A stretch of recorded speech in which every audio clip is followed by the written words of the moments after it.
Frog and Toad are friends by Arnold Lobel.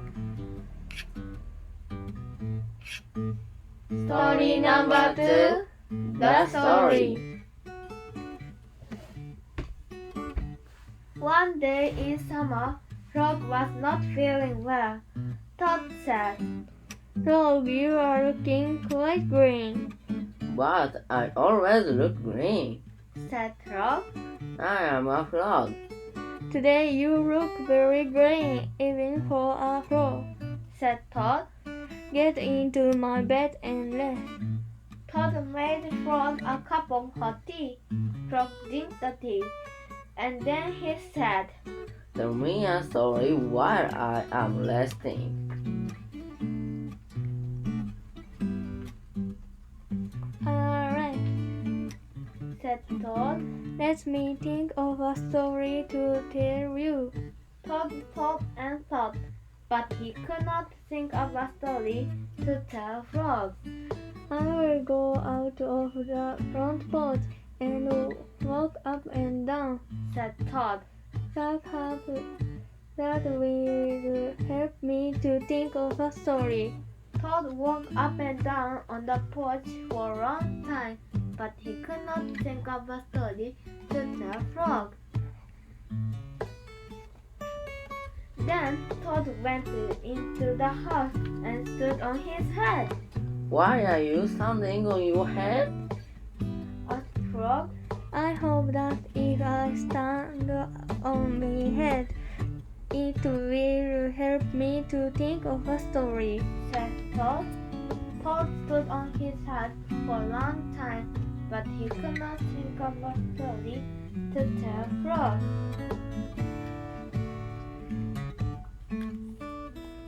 Then Toad poured a glass of water over his head.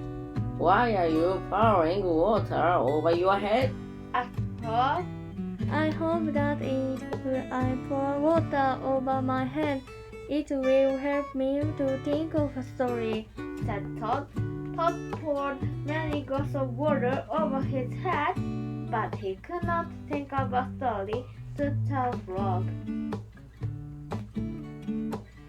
Then Toad began to bang his head against the wall. "Why are you banging your head against the wall?" asked Frog. "I hope that if I bang my head against the wall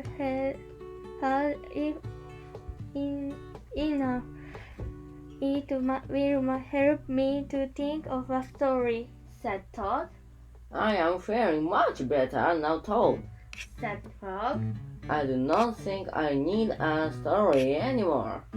"Then you get out of bed and let me get into it," said Toad.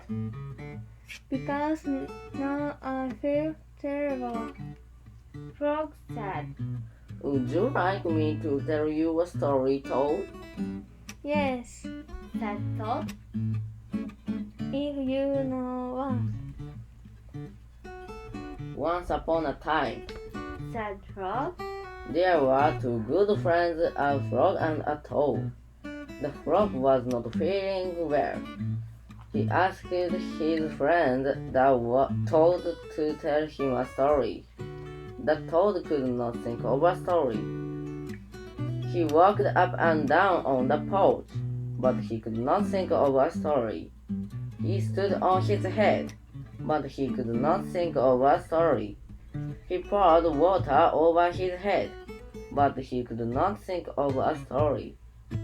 He banged his head against the wall, but he still could not think of a story. Then the toad did not feel so well, and the frog was feeling better. So the toad went to bed, and the frog got up and told him a story. The end. "How was the toad?" said Frog. But Toad did not answer. He had fallen asleep.